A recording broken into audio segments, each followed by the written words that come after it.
Hello, YouTube. Why can the government have a monopoly on force? I guess it's because it defines the government, right? Like, that is what the government is. It's the body that has the monopoly on force. It can divvy that force out,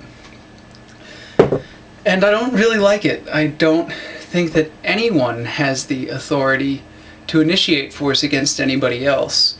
When it does occur, the only thing that can prevent it, so before it occurs, really, there is nothing that can be done once an event has occurred. And the more I think about it, I think that the courtroom is more of a spectacle than anything else.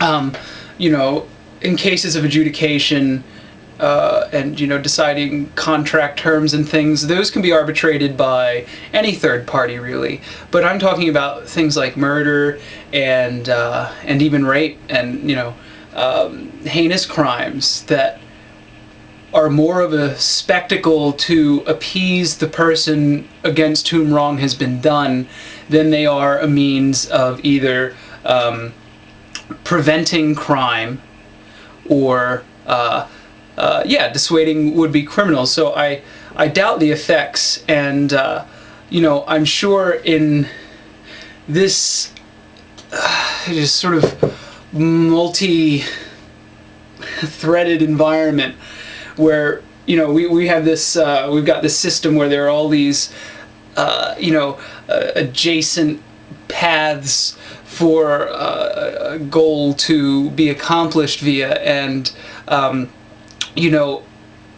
those are a property of the system we live in. So when one of those gets adjusted and a local change is observed, like if they a drunk driving law, for instance, if they're catching less drunk drivers when a drunk driving law is passed. What makes people feel reckless in the first place? Other than those that are reckless, as I'm sure anybody watching this will agree, there's a portion of the human population that will act recklessly and endanger other people needlessly, no matter what. It's just like there are murderers and people who are just off their nut. And those can't really be prevented. But as far as preventable crime goes, people think they're not going to get caught, courtroom or not. It's a spectacle. It's a spectacle, and it's if somebody killed my wife, I would want to see them destroyed. I think. Nobody has ever threatened my wife's life. The only thing I am sure of is that I can put myself in a position to protect herself and myself, and she can do the same, and try to carry herself well and be mindful and move through the world in a way that's not frightened.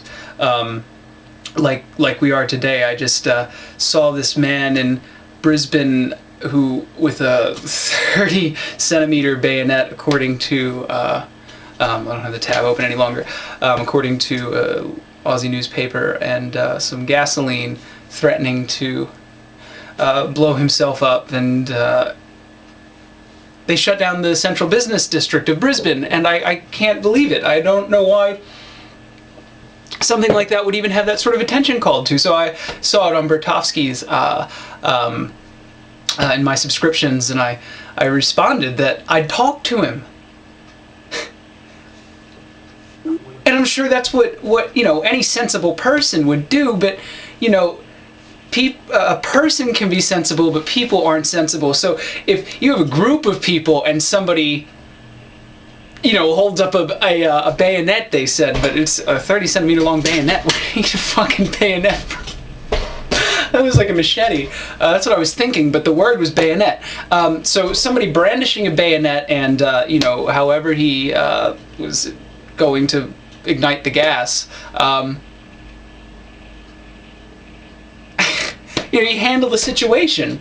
You handle the situation. You diffuse the situation. But a group of people will, you know, possibly somebody in the group will attempt this, but they won't.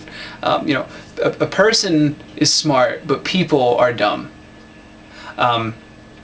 In this way, there should be no collective power given to people over anyone else. Especially the monopoly of force, which is the most deadly of them directly. You know, the power of attrition over another person, it is not right for anybody to have this. So I'm advocating the absolution of all government. I think I've just become an anarcho-capitalist. But I don't believe in anarchy. I don't want anarchy. I don't think there would be anarchy if there was no government, because there's an equilibrium that would set itself up. And these governments that are in power are subsieged by, if that's a word, you know, they're taken over by criminals every time, and the criminals are drawn to them because they have a monopoly of force. If nobody has a monopoly of force, then the criminals, to do something criminal, will have to aggravate other people directly. They will have no guise, and if they have to do it directly, people will either defend themselves, or they will, some people will come together in communes, and that's awesome.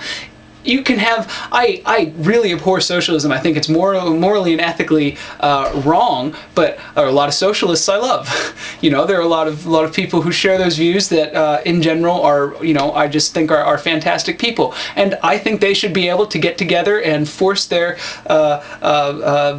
constituents, but the population at that location to do whatever, as long as that person can leave. And we do not have that now. You know, I am living in Australia, but I'm from America, and I'm trying to do my fucking taxes. It's just absurd. There is no place for us to go.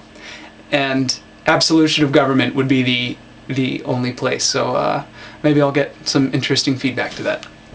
Prost.